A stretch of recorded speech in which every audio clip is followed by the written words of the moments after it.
Hey guys, Diana here, owner of Garden of Life Health Coaching, and I want to talk with you today about social media. Should you quit it? Should you keep it? I have decided to quit it. So my last couple of videos that I have put out, I talked about what do you need to cut out of your life, what do you need to prune out, and I'm living up to my own advice on reevaluating what is serving you and what is not. And I've looked at some extra research on social media. I have long wondered about how I used it, and was it really serving me? Was I using it, or was it using me? And I've kind of come to the irrevocable conclusion for myself, for my own life, that I feel that I am best off stepping away from it. There's a lot of reasons behind that. I'll run through a couple of those really quick with you today, if that's all right. You can find a bunch of wonderful videos out there on YouTube about quitting social. So I'll put a couple links in the description of this video, and you can check those out. But you just Google it, or go on YouTube and put that in your search bar, and you'll find a wealth of info from many people who have left it. They'll give you their reasons. They'll share some of the data, and you can hear from them kind of how that journey has been, and you can decide if it's right for you. So a few things that I'll share right off the top. I've done a lot of research on the brain and what helps it function and stay engaged and do deep, good, focused work. What helps us have deep, good relationships, and social media is the opposite of that. When you engage on social media, when you are flipping on your phone and you are looking at text messaging or social in those platforms, every time you see a like or a comment or somebody messages you, it feels good, right? Well, what it's doing in your brain is it's releasing a hit of the hormone dopamine. And dopamine is the feel-good hormone that is also released if you drink alcohol, if you smoke cigarettes, or if you gamble. All three of which are extremely addicting, and we know that. And we actually have age restrictions on when people can utilize those other things, yet we have no age restriction nor warnings on cell phone usage or any kind of media usage, nor the use of these different platforms. So they have a tremendous amount of data that's been compiled on levels of depression that have skyrocketed, anxiety. Our universities, our colleges are a really excellent source of this data, and they have a tremendous amount of that because they have the stats on what those campuses were like and what the kids were like before social media and smartphones and what they have been like since, and it is tragic. You have a huge amount of increase in even suicides. Girls age 10 to 14,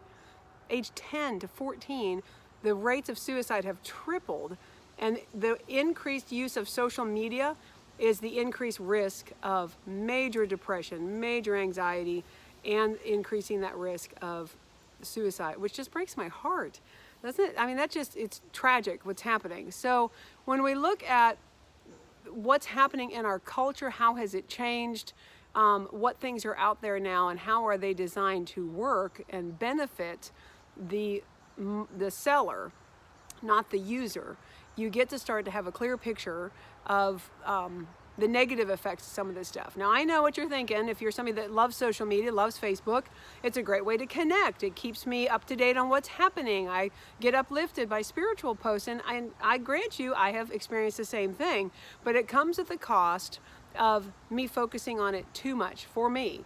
Some people, I think, are able to maybe be more regulated, and they'll get on it once a day, maybe twice, and they keep that time frame short, but that hasn't been my experience for me. It was too easy for me to pop open that app and get in there and check, especially two things. If I had downtime and I wanted something to do, how many of us have done that, right? You've got a little downtime, you just open it up. And then the other time is when you post something. If I post a picture or a meme or a thought, I've been actively posting more because of this Garden of Life health coaching page. I wanted to see if it was getting engagement. Had anybody commented? I wanted to make sure to reply. I had taken the notifications off my home screen because my phone was blowing up with Facebook in the past, and I didn't want that. Not that I was that popular, it's just like all those notifications add up, right? So I just felt like it was starting to really occupy way too much of my thoughts. When I realized that in the morning, I was sometimes opening up my social media app before I had taken the time to get into the Bible or into a devotional, that's a big highlight of a problem. So, when you look at the idea of what is it doing to the mind, and is it something that's such a release and it's so enjoyable that it's taking precedence over the other things that we hold as a higher priority? Like for me, my faith and my spiritual walk and my relationship with my Creator is what I'm going to say is the top thing for me, and then my family. And if I'm opening up my phone instead of those other two things, then I recognize that I need to reevaluate what I'm doing with that. So, you know, recognizing the effects on the brain, like I talked about, and it's especially its effect on our young people. When you have that release of dopamine, what's happening in young people, they go for that release of that and don't learn how to have good relationships and connect with other people. Okay, so they're going to pick up that device for the relief that it seems to give them. It makes it easier to go through life if you've got some kind of a stress reliever. So instead of connecting with another person, they're getting connected on social media, and those connections are not deep. They are not the same as a real person-to-person relationship. You know, and let's be honest, how often have you been with somebody and you're talking to them and maybe you're out to lunch and everybody puts their phone on the table? So what are we saying to people when we do that? We're saying that I'm glad to be here, but there's something else that might be more important than my personal interactions, and I want to make sure I'm available. And I wish that we could go back, and what my intention is to go back where my phone stays in my purse. I'm tired of feeling fractured. And is anybody else feeling that way? Do you feel fractured? Do you feel stressed and pressured to be present enough on a digital platform? Like, do you experience that thing where, you know, something wonderful is happening in your life, like a vacation, and you have those thoughts like, oh, I need to make sure I post this sunset on social media, or, you know, we're having this family get together and I want to make sure to post this on social. And instead of being fully engaged in that moment with the people that you're in the moment with, you're filtering it through your mind in terms of posting it later or even posting it right then. So guys, I'll tell you, I don't want my daughter's memories of her mother in these growing up years to be of the top of my head while I'm on a device. And I don't want my practice as a health and life coach to have to rely on a social media platform where I'm putting out content. So I want to be fully engaged with people, but I'm not going to choose to use a social media platform. And here was kind of the thing that was the cherry on the sundae for me. I had a couple different brilliant business coaches that I have met, and they were social media marketing people. And, you know, initially I was told you don't have enough content. You know, you actually need to be producing content. I'm like, I know, I'm not doing it because I don't really like getting online. I don't want to bother. I'm like, well, you need to bother. You need to build your presence. You need to have a voice. People need to know about you. And then when you have enough connection out there and you're putting enough content, people learn enough about you, they'll reach out and want to schedule a consultation. So that sounds reasonable, right? When you're in business, especially in a business like this where I'm wanting to engage with people. Okay, so I'm like, well, I'll start with this once a week video. I'll do that. I'll put that out there, and that's all I was doing. And then I'm told, you need to put out something once a week. So, all right. So then I was putting out like the Monday mindfulness, the tip for Tuesday. There was the Wellness Wednesday video, which you're still getting today. This little wellness nugget. I post these on Wednesday. Thoughtfulness Thursday, and then Faithfulness Friday is kind of how I boiled it down. And I was doing that once a day. But you know what? It's effort. It is effort to put those together. I have to be purposeful, mindful, and sure, there's some people that can maybe put out a whole bunch of content and then schedule it. For me, I wanted to be more organic about what was on my heart and mind that day, and ideally have tapped into the Word and spent time with God for Him to lay on my heart what I should share. Sounds reasonable, sounds good, until it's the morning of, and you actually still need to sit down and share it and put that together. And that takes up a lot of time. And that was taking time from my family, right? And it was becoming more to do. Well, then I meet with another business person. I meet somebody else who does a lot of that kind of work. And his advice was, you really need to be posting 3 times a day if you want to beat these algorithms that Facebook has. I'm like, 3 times a day? Basically, my reaction to that is, I've thought about it for about a half a minute, and then I'm like, peace out. I'm not going to do that 3 times a day. If that's what it takes on social media, is posting minimally daily, ideally 3 times a day, cross-posting, sharing, all the hashtagging. There's a lot involved, and kudos to you guys that have done it and navigated it and continue to do so. But for me and my household, I see the viability of digital minimalism. And we are coming off, y'all. We are coming off. I don't want Fiona to ever have a Facebook page. I don't ever want her to get dependent on sharing with others and the hit of dopamine from the likes and the comments. I don't want her to have a phone that she's carrying with her that's going to be pinging off with text messages. There's so many times people will send out, and I think we've all done it, where you send out a few hello messages to friends and just to get something back, right? You want to just touch base with people because you want that connection. And you get that feeling, right, of somebody when they respond. But how much better to have an actual conversation, or to have in your calendar those times to meet for coffee or breakfast or lunch, or that you're going to host a Bible study. That's been long on my heart, to host another in-person Bible study here at my home. And I've put it off because I've been busy in other directions.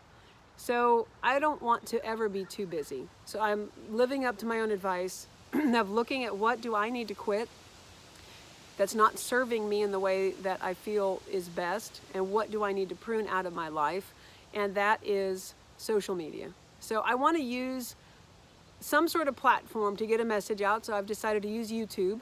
Some people consider YouTube a form of social media. I don't necessarily agree. It's not the same as Instagram and Facebook, where there's that constant interaction that in those other platforms. So to me, YouTube has been a huge blessing.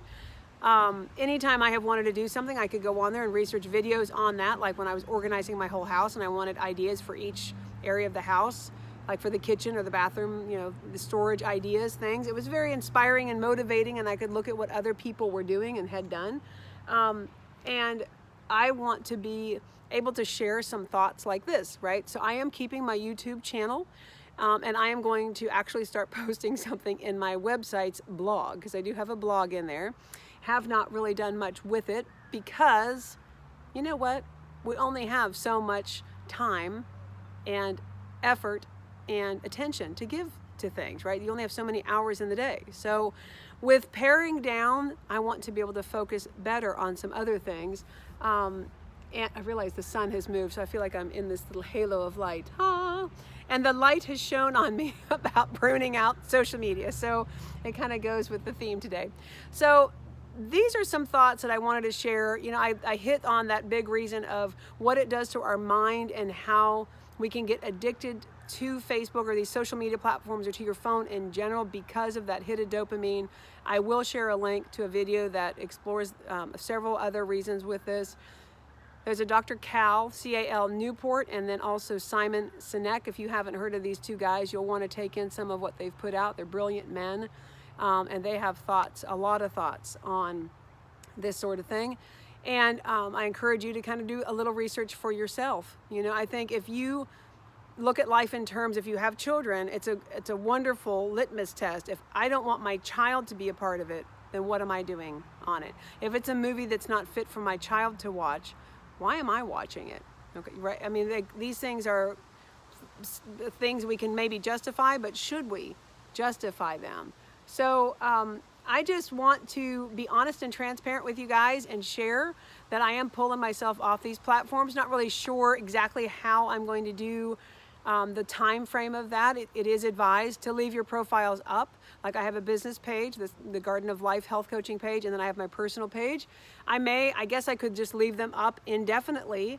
And then the last things that will show is the few posts where I say that I'm coming off, so people will know, okay, that's why she's not on here actively anymore. And it will have the links to my website and to my YouTube channel. So there's that option. Or do I want the full closure of closing these pages out and have that be completely done? So I'm still navigating that aspect of it. So if you have any thoughts on that, I'd love for you to share a comment and let me know what you think. Let me know if you are experiencing a desire to become more of a minimalist digitally. And I'm going to share something that I've noticed as I've been recording today.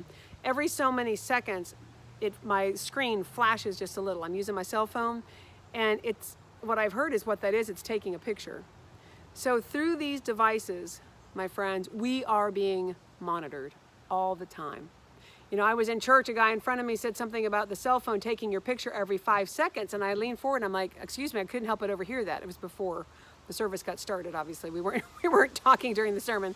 But, and he turns and he says, yeah, I used to work for NSA. You have no idea, and it just did it again, how much of your data, how everything you say, every keystroke you ever type, every site you ever visit is being recorded. So as this phone is snapping a picture of me every so many seconds and realizing, guys, it's doing this all the time, we just don't necessarily notice it, that makes you think, you know, what am I doing? Where is my data?